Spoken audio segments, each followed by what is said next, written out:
السلام علیکم ورحمۃ اللہ وبرکاتہ۔ وعلیکم السلام ورحمۃ اللہ۔ میرا سوال یہ ہے کہ حضرت عبداللہ ابن عباس مسعود رضی اللہ تعالیٰ عنہ والی جو حدیث پاک ہے الا اصلی بکم صلاۃ رسول اللہ علیہ، اس کے اندر حضرت سیدنا سفیان رضی اللہ تعالیٰ عنہ سفیان ثوری ہے، تو امام زاہدی میزان الاعتدال کے اندر لکھتے ہیں کہ جو سفیان ثوری رضی اللہ تعالیٰ عنہ ہیں وہ ضعیف راویوں سے تدلیس کرتے تھے، تو جو ضعیف راویوں کے تدلیس کرے تو اس کی حدیث یعنی کہ حجت نہیں ہے۔ اور اسی طرح عمدۃ القاری کے اندر علامہ بدر الدین عینی وہ بھی لکھتے ہیں کہ جو سفیان ثوری وہ مدلسین میں ہیں اور ان کی جو تدلیس ہے وہ حجت نہیں ہے۔ اور اسی طرح امام ابن حبان وہ بھی لکھتے ہیں کہ جو حضرت سفیان ثوری ہے یہ تیسرے کیٹیگری کے اندر آتے ہیں، دوسرے کے اندر نہیں آتے۔ اور دوسرا سوال یہ ہے کہ حضرت جابر بن سامورہ رضی اللہ تعالیٰ عنہ جو روایت ہے مسلم شریف کے اندر، وہ یہ ہے کہ نبی پاک علیہ السلام تشریف لائے اور صحابہ کو نماز پڑھتے دیکھا تو فرمایا کہ تم شریر گھوڑوں کی طرح یعنی کہ دموں کی طرح ہاتھ ہلا رہے ہو، تو یہ گویا کہ یہ اس سے سمجھ آ رہا ہے کہ نبی پاک علیہ السلام اپنے فعل کو گھوڑوں کے ساتھ تشبیہ دی، تو یہ بھی ایک سوال کا جواب عطا فرما دے۔ اور ایک سوال یہ کہ حضرت امیر معاویہ رضی اللہ تعالیٰ نے یزید کو خود خلافت پر بٹھایا تھا یا وہ خود بیٹھے تھے؟ جزاک اللہ۔ یہ جو جامع ترمذی کی روایت ہے 257 نمبر، یہ اس پر تو میری بہت ساری ویڈیوز موجود ہیں، ہمارے 3-4 گھنٹے کے سیشن موجود ہیں۔ یہ ان کی رٹی رٹائی باتیں ہیں جو وہ بار بار بچوں کو رٹاتے ہیں۔ ظاہر بھائی نے سیکھنے کے لیے سوال کیا ہے، تو سب سے پہلی بات یہ ہے کہ ایک بات یاد رکھی جائے کہ یہ جو محدثین ہیں حضرات محدثین رحمۃ اللہ تعالیٰ علیہ اجمعین، ان کے اصول حدیث ہر محدث کے اپنے الگ الگ اصول حدیث ہیں۔ حدیث کو لینے کا چھوڑنے کا ان کا منہج الگ الگ ہے۔ امام بخاری کا منہج الگ ہے، امام مسلم کا منہج الگ ہے، امام ترمذی کا منہج۔ اگر امام مسلم امام بخاری کے شاگرد ہونے کے باوجود ان کے منہج سے متفق نہیں ہوئے، انہوں نے مقدمے میں ان کے ساتھ اختلاف کیا ہے، تو اگر انہیں اختلاف نہ ہوتا تو انہیں الگ کتاب لکھنے کی ضرورت، وہ وہی کتاب کیا کرتے، آگے بڑھا دیتے۔ تو پہلے تو سمجھنے کی ضرورت یہ ہے کہ چونکہ یہ تو اہل فن کی باتیں ہیں، عام آدمی کی تو یہ بات ہی نہیں، ایک خاصا دی گل عامہ گئے نہیں مناسب کرنے والی بات ہے کہ اہل فن کی بات ہے۔ اہل حدیث یعنی اصل جو محدثین ہیں یہ ان کا فن تھا۔ تو اگر یہاں پہ سفیان ثوری مدلس ہیں تو جب یہ امام بخاری میں کی کتاب میں جا کے تدریس کرتے ہیں تو وہاں پہ ان کو کون سا سرٹیفکیٹ مل جاتا ہے کہ ان کی حدیث صحیح ہو جاتی ہے؟ کیوں جی؟ تو یہ نہیں ہے مسئلہ یہ ہے کہ امام بخاری کا منہج اپنا ہے، وہ ان سے روایتیں لیتے ہیں، ایسا ہی ہے۔ اور امام ترمذی نے جب یہ روایت لی ہے تو امام ترمذی کے اپنے کمنٹس کیا ہیں؟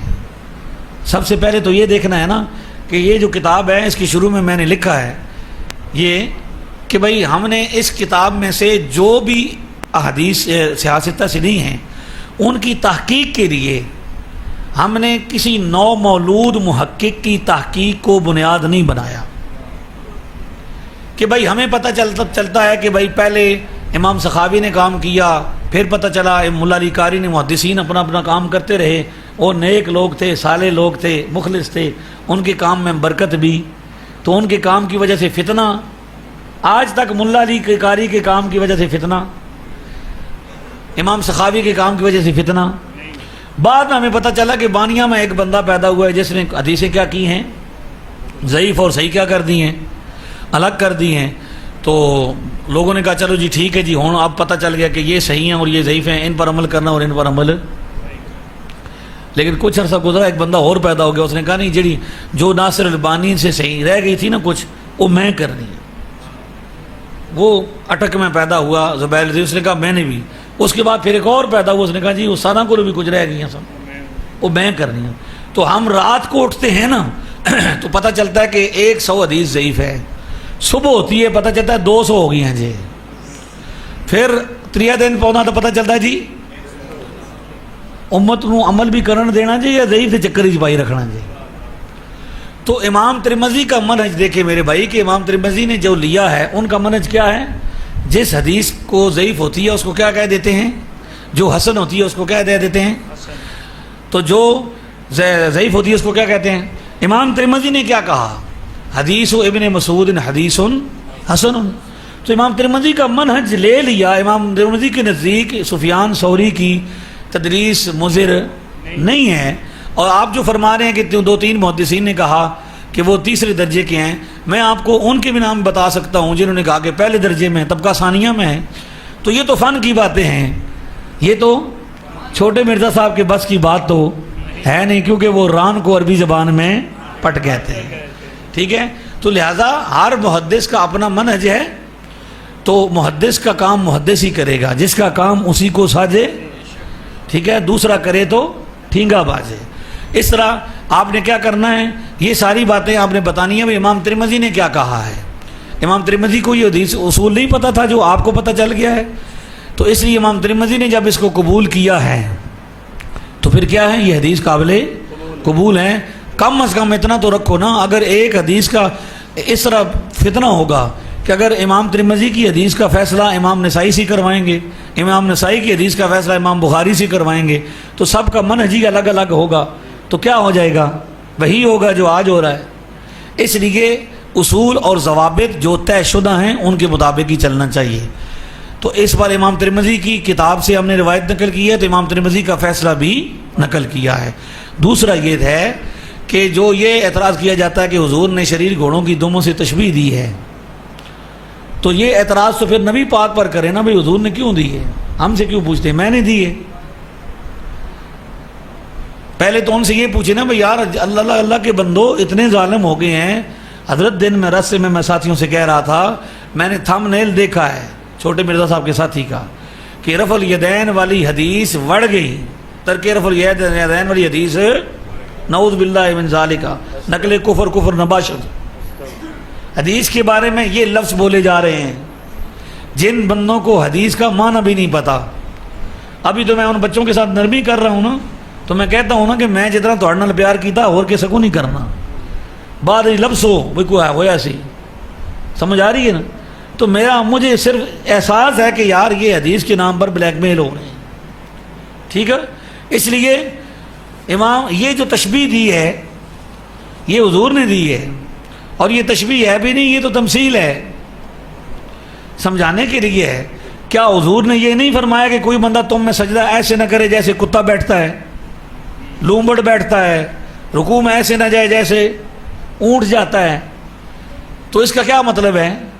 حضور نماز کے کسی رکن کو نعوذ باللہ کسی جانور کے ساتھ بیٹھنے کو تشبیہ دے رہے ہیں، بنا رہے ہیں، یا سمجھا رہے ہیں کہ ایسے نہیں کرنا، ایسے. کیونکہ صحابہ کرام رہتے تھے دیہات میں، جانوروں کے ساتھ وہ کیا تھے؟ مانوس تھے، انہیں جانوروں کی عادات کا پتہ تھا. تو حضور علیہ الصلوۃ والسلام نے فرمایا کہ جس طرح شریر گھوڑا اوپر سے نیچے دم ہلاتا ہے، اس طرح تم نماز میں کیا کرو. تو چھوٹے مرزا صاحب نے کہا تھا جی بھئی گھوڑا تو ایسے ایسے ہلاتا ہے. میں نے کہا تسی کدی باہر نکلو تو تمہیں پتہ لگا بھئی گھوڑا کیسے کیسے ہلاتا ہے. ہم نے تو گھوڑا دیکھا ہوا رکھا ہوا ہے میرے بھائی نے. جی ایسی ہنجے چھڑے مولوی تو نہیں نا کوئی ایسی. تو میں نے کہا جی چھوٹے مرزا صاحب ویسے آپ قابل اس کے ہیں کہ آپ کو بٹھایا جائے گدھے پر اور وہ بھی پٹھا کر کے، لیکن فی الحال ہم آپ کو سہولت دیتے ہیں. جیلم میں وہ گھوڑا موجود ہے، اس کی ویڈیو بھی لگائی ہے، گجرانا گھوڑا. ٹھیک ہے، میں نے کہا تجھے پتہ نہیں ہے حضور نے نارمل گھوڑا نہیں فرمایا کہ ایسے نہ ہلاؤ جیسے گھوڑا ہلاتا ہے، بلکہ کیا ہے کأنہا اذناب الخیل الشمس، جیسے سرکش مست گھوڑا ہلاتا ہے. تو گھوڑے کے دم ہلانے کی 2 پوزیشنیں ہیں، نارملی ایسے ایسے، مستی میں ایسے ایسے. تو جناب آئیے گھر سے باہر نکلیے، ہم آپ کو اس گھوڑے پر بٹھائیں گے جو اوپر سے نیچے ہلاتا ہے.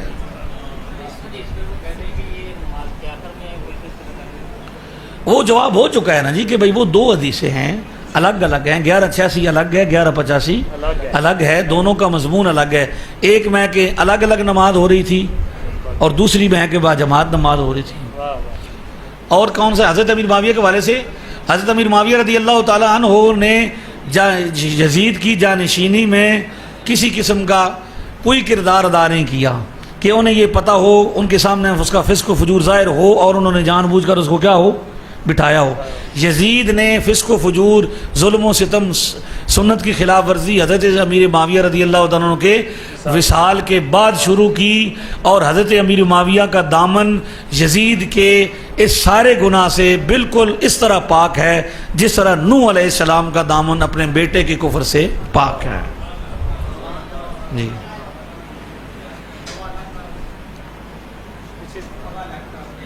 یہ کسی کتاب سے حوالہ تھا، فرما دیں کس چیز کا حوالہ؟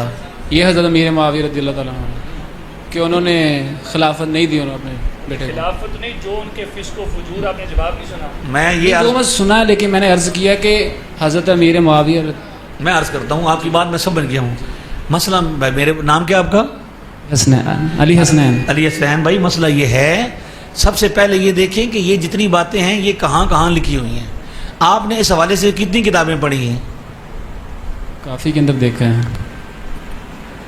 کئی کتابیں پڑھی۔ وہی تو میں کہہ رہا ہوں نا، میں نے اس حوالے سے تاریخ کو کھنگالا ہوا ہے، جی تاریخ کی ساری کتابیں پڑھی ہیں، مجھے سب پتہ ہے کہ موقف کتنے ہیں، کتنے موقف ہیں۔ کچھ علماء یہ کہتے ہیں کہ حضرت بن معاویہ نے بیعت لی اس وقت، کچھ کہتے ہیں نہیں لی۔ یہ ساری باتیں کیا ہیں؟ تاریخی باتیں ہیں، لیکن یہ کنفرم ہے کہ حضرت امیر معاویہ رضی اللہ تعالیٰ عنہ کے ہوتے ہوئے یزید کا فسق ظاہر نہیں ہوا۔ اس لیے دو قسم کے جملے لکھے جاتے ہیں، ایک یہ بولا جاتا ہے کہ یزید نے قبضہ کیا، اور ایک یہ کہا جاتا ہے کہ حضرت امیر معاویہ کے وصال کے بعد اس نے کیا کیا۔ یہ دونوں باتیں احادیث کی کتابوں، تاریخ کی کتابوں میں موجود ہیں، ٹھیک ہے۔ اس لیے اگر جانشینی ثابت بھی ہو کہ کسی کی بیعت لی بھی ہے، تو بعد میں جنہوں نے منسوخ کی ہے اہل مدینہ نے، تو پہلے انہوں نے کیوں کی تھی؟ کہ ان کے علم میں تھا کہ یہ شاید صحابی کا بیٹا ہے تو کیا کرے گا، اچھے کام کرے گا۔ لیکن جب مدینہ شریف والوں نے دیکھا کہ یہ کیا کر رہا ہے، اس کا فسق و فجور ظاہر ہو گیا ہے، تو انہوں نے کیا کر دی، بیعت توڑ دی۔ تو اس سے کیا حضرت امیر معاویہ پر کون سا الزام آتا ہے؟ اسی حضرت امیر معاویہ پر یزید کے فسق و فجور کا کسی قسم کا کوئی بھی جو ہے نا وہ الزام نہیں آتا۔ جزاک اللہ۔ جی السلام علیکم، میرا نام محمد عبداللہ ہے، اور میرا سوال یہ ہے کہ تعویذ لٹکانا شرک ہے؟ تعویذ لٹکانا شرک ہے، اور حدیث یہ پیش کی جاتی ہے کہ حضور نے فرمایا کہ جس نے تعویذ لٹکایا اس نے شرک کیا۔ ٹھیک ہے، تو کیا یہ حدیث صحیح ہے یا ضعیف ہے؟ اب یہ نا جی کہ حدیث شریف میں یہ بھی ادھوری بات، چھوٹے مرزا صاحب کا یہ فن ہے کہ وہ ادھوری بات کو جھوٹے عنوان کے ساتھ پیش کرتے ہیں، بات آدھی بتاتے ہیں، پوری نہیں بتاتے۔ تعویذ لٹکانا اگر شرک ہے تو جامع ترمذی کی روایت جب ان سے کہا گیا کہ بھائی حضرت ابن عمر بچوں کے گلے میں لکھ کے کیا کرتے تھے، لٹکاتے تھے، تو کہتے ہیں جی وہ اس لیے لٹکاتے تھے کہ بندہ پڑھ لے، وہ پڑھ لے، تختی لکھ دیتے تھے۔ وہ یار کوئی گل کرنا لکھا رہا بھائی کہ خدا دے بندہ کرنا، کوئی گل سمجھا تو صحیح نہیں، بات سمجھ آ رہی ہے؟ تو جامع ترمذی سے ثابت ہے کہ صحابہ کرام کیا کرتے تھے، گلے بچے کو لکھ کے دیتے۔ جو شرک ہے نا وہ اس وقت بھی شرک تھا اور آج بھی شرک ہے، اور وہ کیا ہے؟ ایسا تعویذ جس میں شرکیہ کلمہ ہو، کفریہ بات ہو، نازیبہ کلمہ ہو، وہ کل بھی شرک تھا، آج بھی شرک ہے، اور جس میں اللہ کا فرمان ہو، قرآن کی آیت ہو، وہ نہ کل شرک تھا نہ آج شرک ہے۔ جی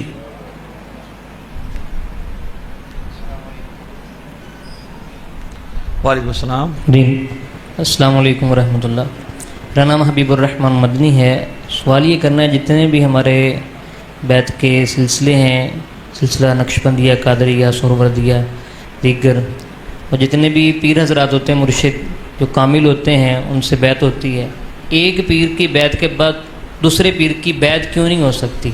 ہے تو وہ بھی پیر، وہ بھی کامل، وہ بھی کامل، اس کا جواب ارشاد فرمائیں۔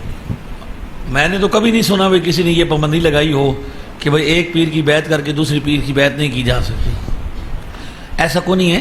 اصل میں یہ ہوتا ہے کہ کچھ چیزیں تربیتی ہوتی ہیں۔